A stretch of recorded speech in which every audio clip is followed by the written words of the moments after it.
Bismillahirrahmanirrahim. Assalamualaikum dan salam sejahtera.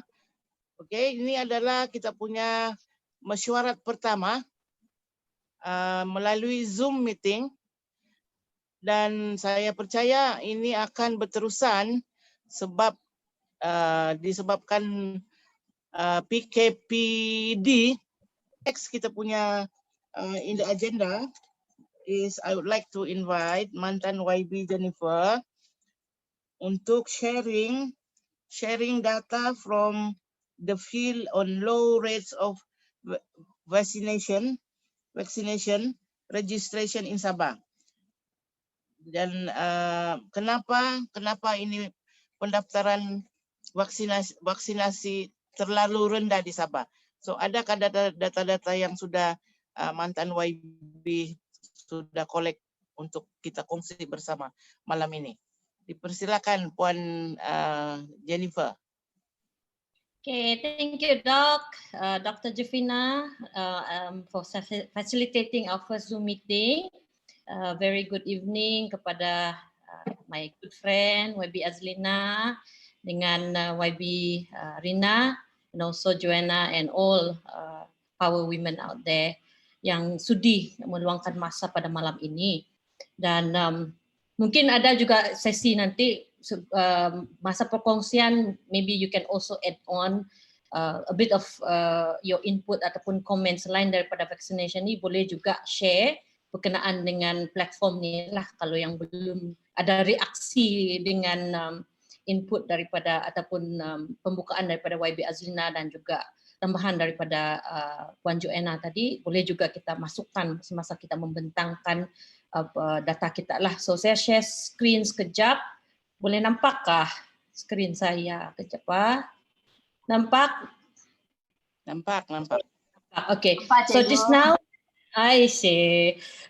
This one was YB Azlina's presentation earlier on. Nanti kita boleh share dokumen ini dan apakah tujuan sebenar WISE ditubuhkan yang dia sudah kupas. So kita masuk kepada perbincangan. Dan hari ini, perbincangan pertama ini kita akan membincangkan berkenaan dengan peratusan pendaftaran vaksinasi COVID-19 yang sangat rendah. If I'm not mistaken, as of today, it's only about 17%. 17% saja di Sabah. Dan kalau kita we are the lowest, very, very low, jauh ketinggalan berbanding dengan Sarawak. Maybe because people always compare, kita besar, luas, dan banyak kawasan yang luar bandar, begitu-begitu. Tapi bila kita lihat Sarawak, memang kita sangat jauh ketinggalan. Jadi oleh itu, first discussion kita ini based on this because ini adalah satu isu yang sangat penting dan juga sangat kritikal pada masa ini.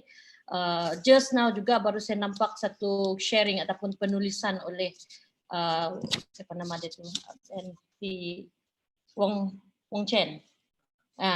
Is it Wong Chen? The data tadi. You're right up. Chen Tong. The senator, just I will share this with you later on juga. Yang salah satu yang dia cakap itu ialah vaccination minister is not the minister of health, yeah, and you know who is in charge of the vaccination. And kita perlu sedar juga vaccination should be national mission, dia cakap. Dan semua orang sepatutnya ikut bersama untuk improve the data. So hari ini kita turun ke bawah dan saya telah memberikan assignment lah sebelum kita mula berbincangkan. Saya telah bagi assignment ini di mana beberapa telah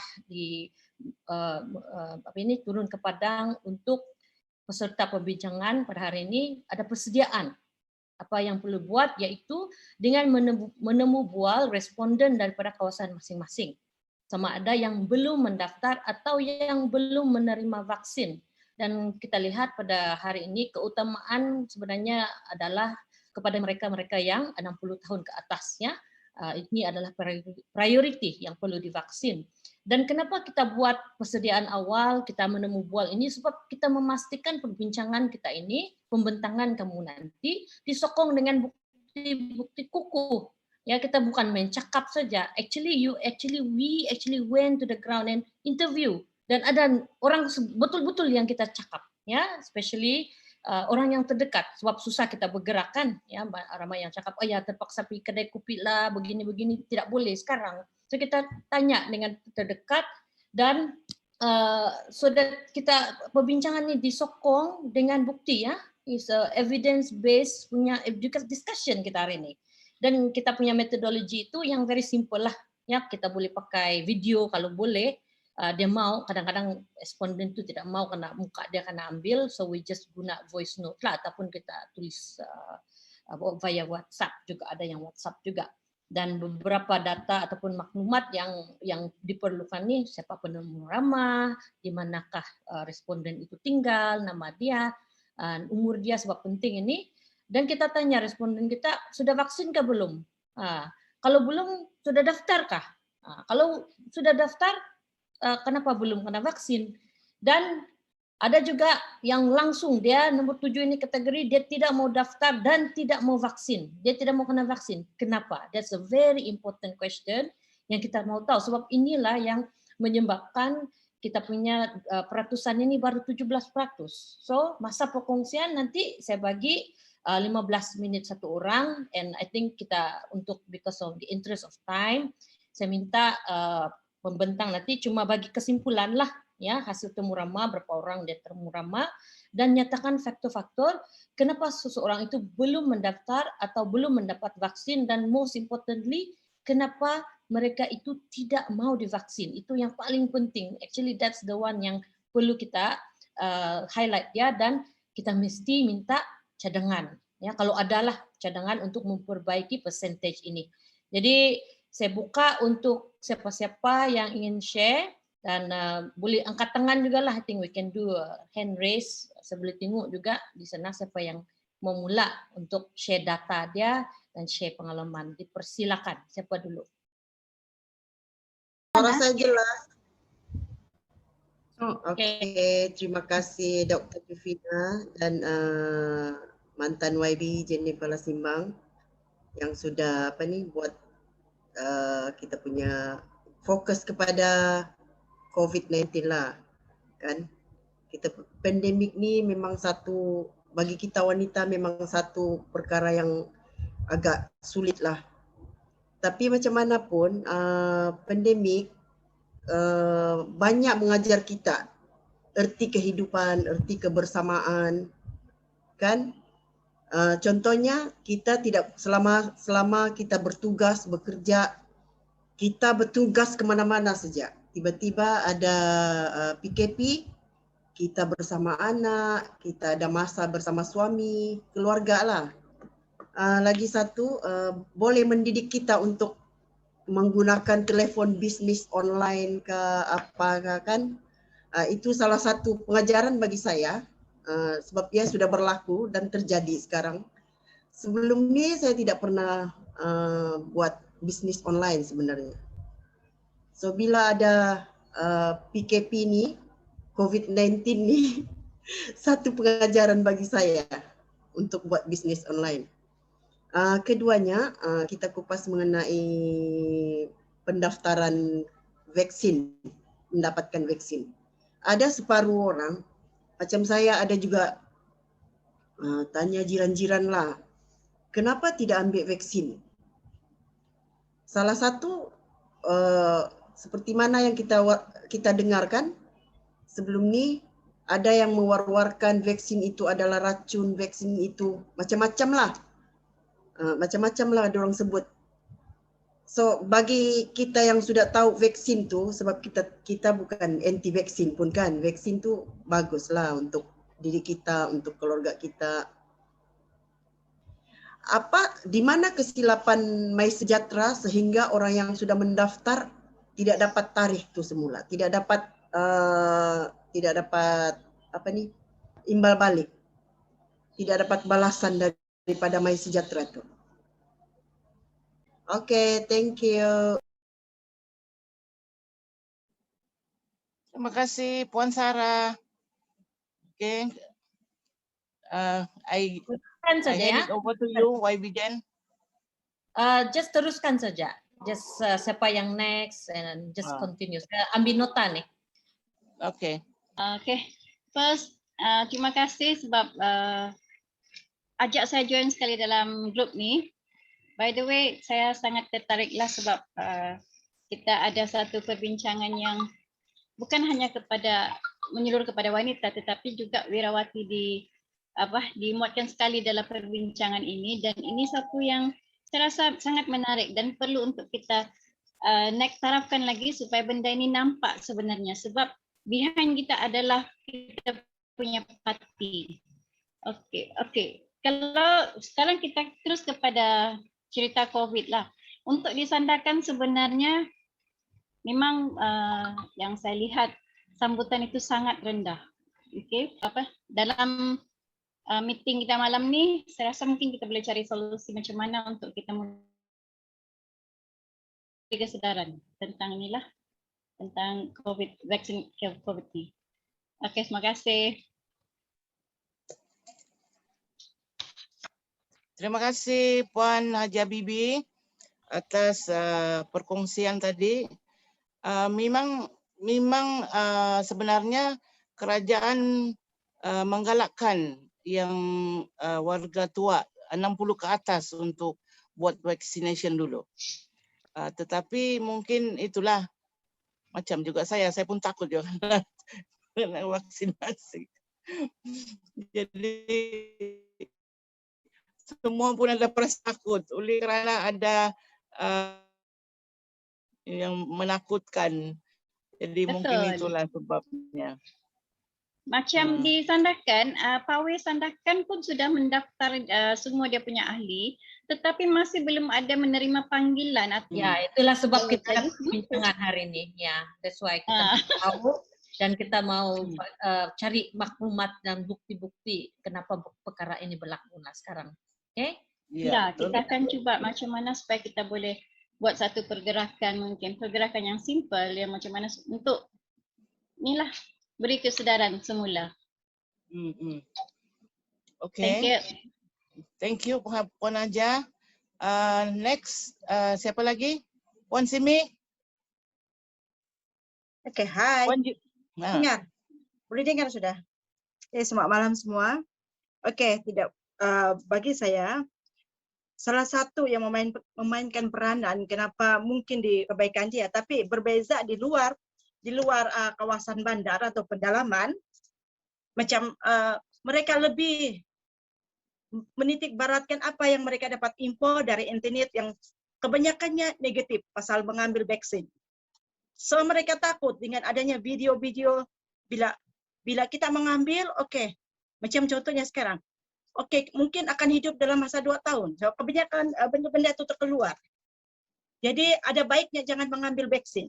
Sebab ada yang palsu dan selain daripada itu ada juga yang menyatakan pengambilan vaksin ini seperti mana yang dulu-dulu kita tahu ada cerita 666.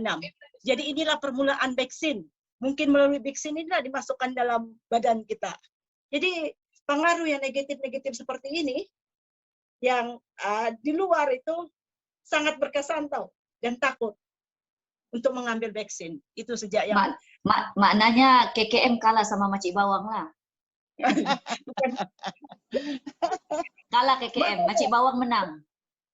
Diorang punya diorang punya promosi yang menakutkan itu yang menang lah. Ya. Mesti ada promosi yang betul-betul bagi poin yang positif. Kenapa harus kita mengambil? Supaya tidak takut. Ini kebanyakan ini semua orang takut sebab mengambil dengan berita terkini peningkatan angka COVID. Mereka juga persoalkan. Dari dulu sebelum ada vaksin, angka itu lebih rendah. Tapi setelah kita mengambil vaksin, lagi meningkat. Itu lagi salah satu. Oke? Betul. Oke, Tian. Puan Judi. Ya, hai. Sorry, saya terkeluar tadi. Biasalah nih di pisuk-pisuk nih, di punya line tidak berapa bagus. Sekarang boleh dengar saya? Boleh dengar saya sekarang? Boleh. Oke.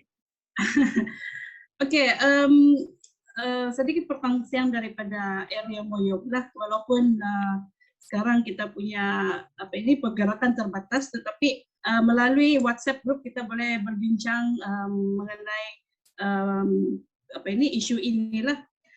Jadi actually saya sempat bertanya mengapa ramai kita punya warga yang 50 and above especially tidak mau mengambil. Ada satu madam di kampung Mat Siang, bila ditanya dia risau. Dia risau untuk divaksin sebab dia bilang saya ini banyak penyakit, sudah ada darah tinggi, kencing manis. Jadi saya dengar di media sosial dia bilang di internet lah, di berita-berita orang cerita, bila disuntik makin teruk lagi kesehatan dia. Jadi dia cakap saya tidak mau lah ambil suntikan. Jadi saya setuju dengan si Miss Simi tadi, kurangnya promosi berkaitan dengan kebaikan vaksin ini di kalangan orang kampung lah. Ada juga kita coba buat bincang dalam grup mantan ketua-ketua adat dan ketua kampung, dan rata-rata respon mereka juga sama, di mana mereka belum dapat keberkesanan macam mana. Diorang lebih dengar yang negatif punya info daripada yang positif. Maksudnya adalah yang cakap bila divaksin akan nampak lebih tua, and then bila sudah vaksin suntikan 1 dan 2, tapi dijangkiti COVID dan matilah pula, dan petugas hospital lah pula. Jadi itu membuatkan mereka gusar, risau untuk mendapatkan suntikan vaksin ini. Pada pendapat saya, kemungkinan mereka tidak mendapat info yang betul, yang betul-betul boleh puaskan hati, sebab orang ni terlampau handphone tengok yang di Facebook, di WhatsApp begitu sudah. Jadi adalah penting untuk warga kalau bukan KKM macam NGO begitu betul-betul mendekati hati mereka untuk kasih share tentang vaksin inilah. Sedikit perkongsian dari saya juga. Saya ini actually bekas pesakit COVID lah. Saya pernah kena COVID last February.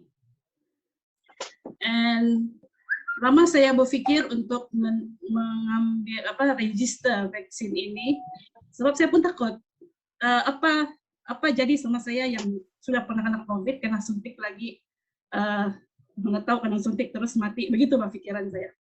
Jadi saya sangat takut sebab saya tidak mendapat info yang info yang betul. Apa jadi kalau yang kena COVID sudah kena injek lagi, ada darah tinggi lagi begitu.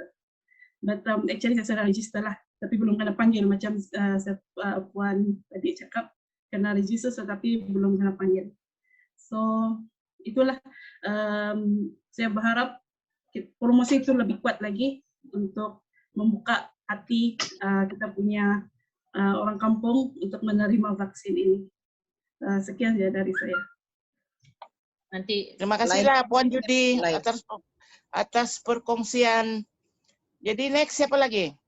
Puan Juria. Puan Juria, kemana tuh? On the road. Mau sampai rumah. Assalamualaikum.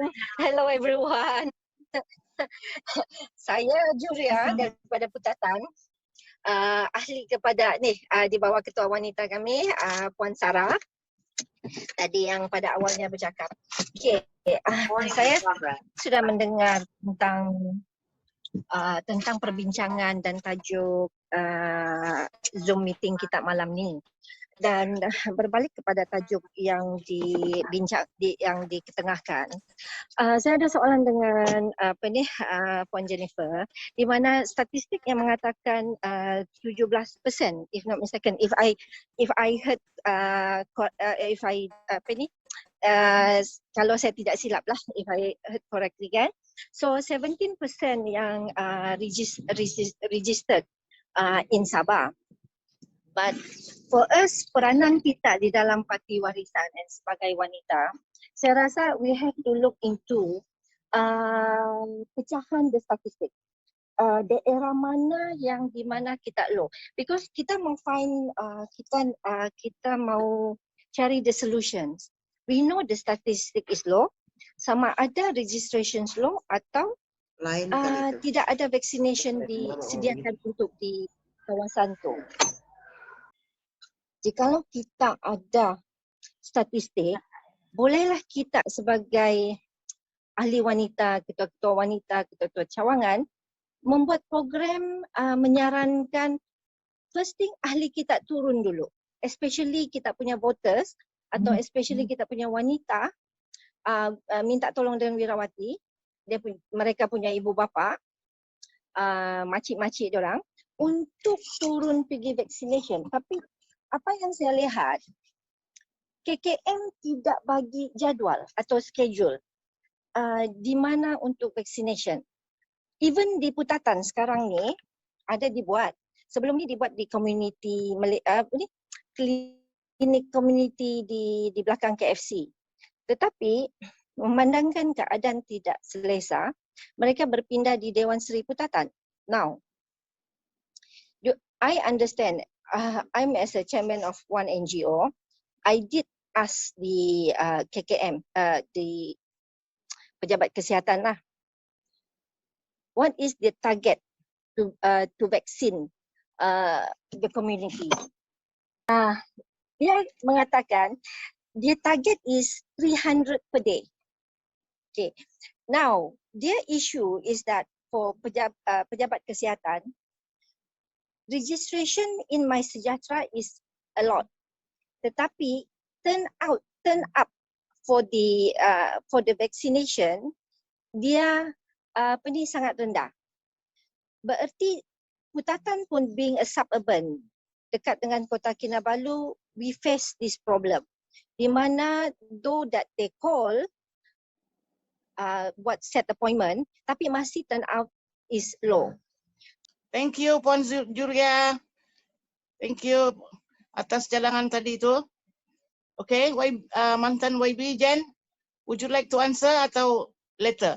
Saya rasa kita habiskan discussion dulu dan kita tengok masa, walaupun unlimited sudah di set, tapi kita try to stick to the time yang memang 1 jam saja. Tapi tengah menulis ini, and then we do kesimpulan at the end, and then kita akan buat overall discussion lah. So lagipun kalau saya menjawab sekarang dia tidak mendengar dia. Okay. So Okay, thank you, YB Jen. Puan Suraya, where are you? Bukan Puan Suraya, Iwon. Tuan Iwon.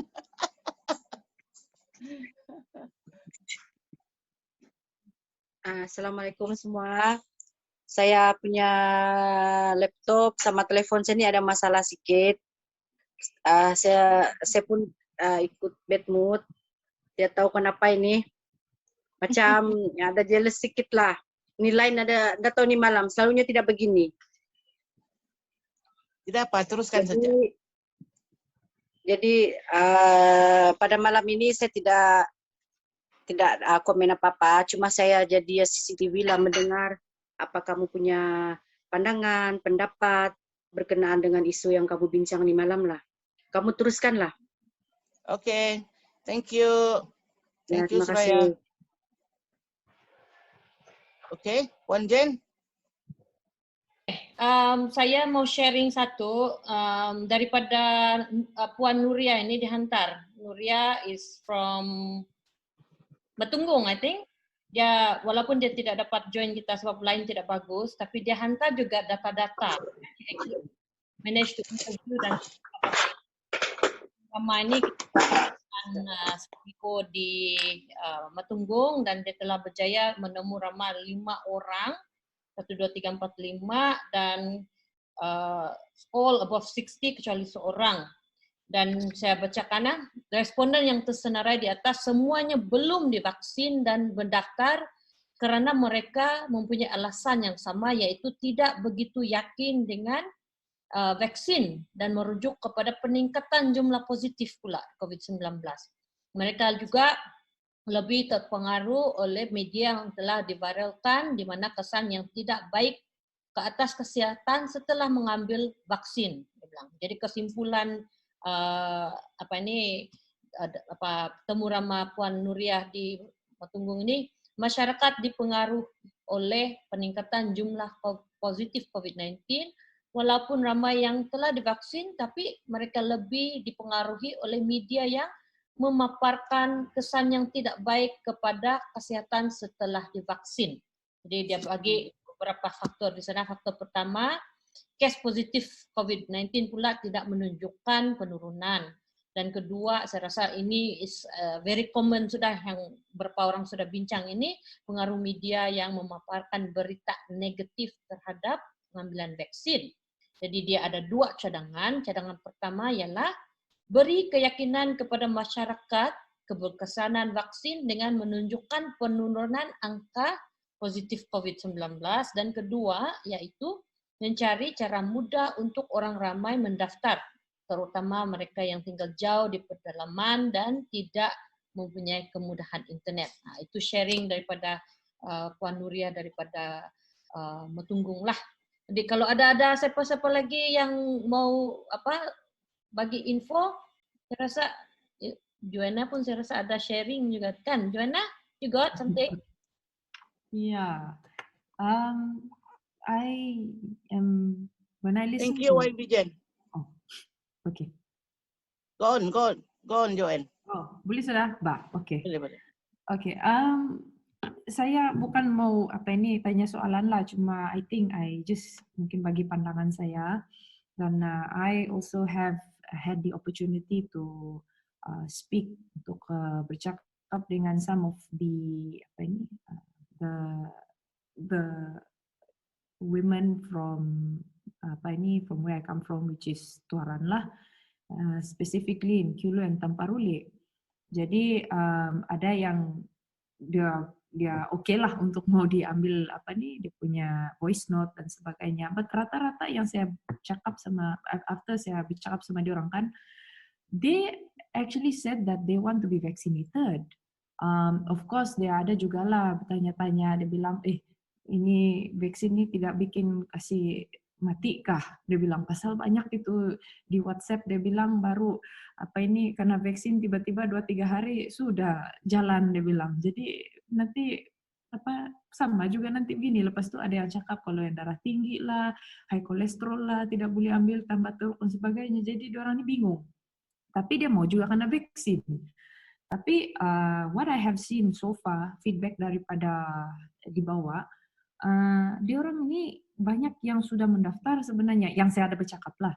Banyak yang sudah daftar, tapi dia bilang belum kena panggil-panggil. Even my mom sendiri pun, she's over 60, dia sudah daftar, tapi sampai sekarang dia bilang, I saw appointment, dia bilang. Belum ada lagi appointment saya, dia bilang. So, my dad baru dapat kemarin, his second dose. So, he's in his 70s. Apa yang saya boleh nampak ini kan, dia ada two sides ini. Satu, mereka yang mungkin tidak ada awareness tentang vaksin ini, and then dia orang terlampau percaya dengan all the fake news yang ada di dalam WhatsApp ataupun di laman sosial dan sebagainya. And the second thing that I would like to share also, that I've just read just now,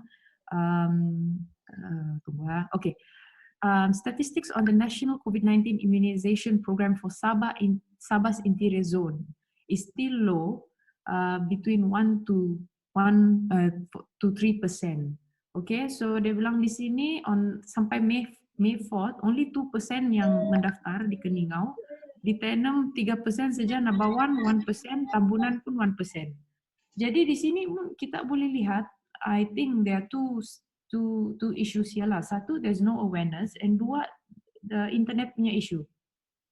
So the second thing pula, orang yang aware dengan vaksin ini, they want to be vaccinated, but there's something wrong with pengurusan daripada pihak kerajaan kita sekarang, yang mana lambat dia punya proses untuk vaccinate yang orang yang sudah mendaftar. Jadi what my other concern is, I just got a story lah daripada one of our YB daripada Semenanjung, daripada KL itself. It's an urban area.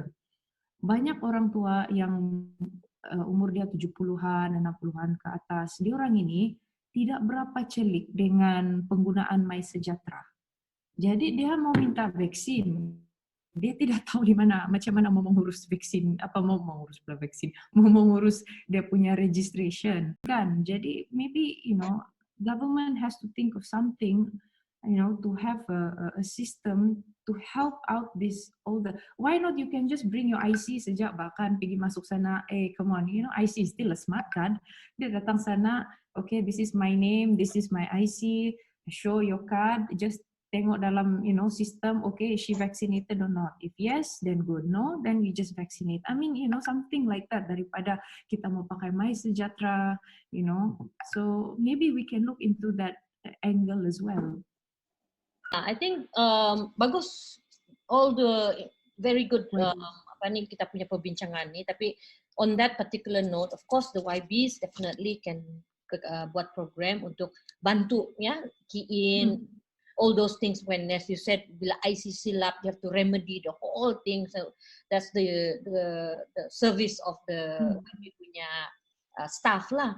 But at the same time, it's kita ada dua registration and actual vaccination. Ada two actionable things that we can do. Sebab kalau dia tidak low, kita punya discussion hari ini lebih kepada why in the first place there is such a low registration. And then the second part is actual vaccination itself. Ada two very different kita punya issue sekarang. But informally, secara informal kita semua ada tugas, from our own, as Puan Juria said, kita punya own family, even to convince, macam Judy also, I think she also shared how difficult it is to even convince her own mother or auntie to go. So banyak cara dia, but today we will buat kesimpulan nanti what are the actionable things that we can do for WISE kita di sini ni, whether or not kita pakai platform kita punya party, or we can use platform kita sebagai kita punya own capacity, personal capacity, and apa lagi yang kita boleh buat, because kita mau cari dulu kita punya root cause ini, apa dia root cause of the low registration, and that's why kita mula dengan perbincangan ini, kita gather the bukti-bukti, actual bukti. Kamu dengar tu suara, kenapa kau tidak register? Saya tidak mau nanti saya mati. Ada lagi yang funny lagi, saya tidak mau kena jarum nanti saya jadi tua. All those funny excuses, things that we need to know first. Then only kita boleh buat satu what can we do short term, and then in the long term, who can we partner in the action lah. Okay, saya rasa saya sudah dapat warning daripada YB Azlina tadi. Kita let's wrap up lah Terima kasih banyak-banyak kepada ini yang info tadi dan bagi sharing. Terima kasih banyak-banyak, dan saya harap ada dapat pengalaman baru di mana by using the evidence base, di mana kamu sendiri temu ramah, kamu sendiri bertanya, ada buat video semua dengan itu, senang sikit kita bercakap sebab kita ada solid evidence dan case-case banyak nih. Saya rasa ada 20 poin sudah ini, nanti saya menaik buat karangan. Thank you very much to all of that, and kita boleh lagi sambung kita punya perbincangan, dan bila saya buat ini draft statement, actually seperti yang saya masuk dalam WhatsApp group ini, sebenarnya apa yang kita bincangkan ini, saya akan coba buat satu summary, perhalusi, then we will make a statement based on what we have discussed today, and maybe YB Azlina will bring it up. Kalau bukan di peringkat Sabah, kita federal, because kesehatan is a federal matter. I think we go straight to Kementerian and we have all these questions that we raised today.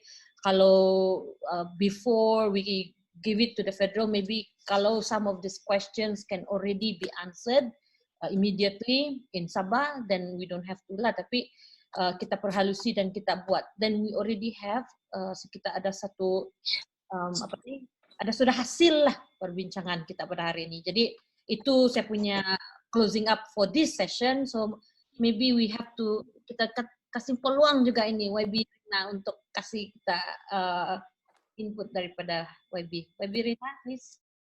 Oke, kita bagi peluang pada YB Rina. Persilakan YB. Assalamualaikum, boleh dengar? Salam. Boleh. Okey, saya ini teruskan lah ya. Apa ni, pasal kita pun sudah kesentukan masa. Macam saya Ketua Wirawati Kalapakan. Okey, baru-baru ini jadi dapat ada rezeki dapat menang pilihan raya. Anyway, apa ni, saya wrap up juga sedikit lah apa tadi yang saya terima kasih juga kepada dulu YB Azlina, Kak Azlina yang invite saya masuk dalam kolektif ini. Sebenarnya saya memang berharapkan, saya memang mencari-cari ada kolektif wanita, wanita dia tidak kira lah wanita kah, wirawati kah, because we're not talking about apa yang women kah apa, kita bercakap pasal semua wanita secara menyeluruh kan. Jadi memang ada inisiatif begini, bila sikap apa Kak Azlina call cakap ada benda-benda begini ni, saya pun berminat. Pasal KAIS sendiri, WISE adalah satu nama yang memang sangat menarik kan, sebagai satu women kolektif adalah boleh nampak yang ini adalah pergerakan yang terbuka ya, dan committed untuk educate, to support, or even to partner atau menjadi team, to team up kan dengan siapa-siapa pun, kerana kita hopefully stay semangat dapat berjumpa juga dengan semua, hopefully tak payah pandang lah kan siapa wanita wirawati, tapi kita bergerak dan share idea, kita punya objektif, work as a team. Work as a team. Idealisme yang sama, lepas tu kita buat inisiatif yang high impact dan dapat telling stories kan, apa ni, dengan pendekatan lebih terbuka, maksud saya dan lebih fresh lah, tak payahlah sangat konvensional macam itu saja. Hopefully kita jumpa lagi di WhatsApp, kita boleh continue discussion. Okay, itu saja. Nice knowing everybody. Hopefully kita ada boleh come up with something yang lebih menarik, lebih nampak yang wanita-wanita di Sabah ini punya ekspresi yang tersendiri, dan kita juga punya semangat kecintaan pada Sabah itu sendiri. Ya, dan sebagai wanita kita punya cara untuk memberikan cinta kita kepada orang-orang di Sabah. Jadi itu saja. Hopefully wise. Kita malam ini kita doa sama-sama. Hidup wise. Yes. Terima kasih YB Rina. Terima kasih. Sudah dengar. Sudah dapat close for me. Jane close for me dia bilang. Okay. So saya jadi suara YB Azlina lah ya. Thank you very much once again. Terima kasih kepada moderator Dr. Kak Jovina. Thank you YB Azlina and YB Rina for your contribution. Saya rasa kita dapat satu common ground as you said now. Thank you Joanna. Thank you my lovely ladies out there yang bagi banyak homework untuk saya mau tulis-tulis ni malam untuk menaip. But I think we have started something very wonderful. It's saya dengan YB Azlina brainstorm before we brought together a few of us, and then I hope kita boleh. Jen, I think you can be a secretary. Sorry to interrupt. Okay saja, apa saja, on saja kerja, no problem. Untuk apa yang kita boleh buat ya. So of course I love writing and I love to move agenda forward. Ya, saya suka betul nih apa yang penting saya banyak kawan. Kalau saya buat sendiri memang boring. So today I thank you all very much. I think the soft launching lah saya cakap dengan YB Azlina. Let's just do it. Tonight is our soft launch for our WISE network, and I will still help. Hopefully kita punya logo tuh boleh on si cantik-cantik ya, Haja, Bibi, kami mengharap and we move forward to gather more. Actually saya bukan designer. Boleh lah Pak, asal ada sedikit edit sikit sebelum we masuk semua masuk. ya. Apa kita try saja edit nanti. So I think kita sudah cukup masa, and the most important, mana si Simi mau gambar dulu. Let's have a group photo. Mana si Ipon Gapri? Tak ada. Sini dimasuk.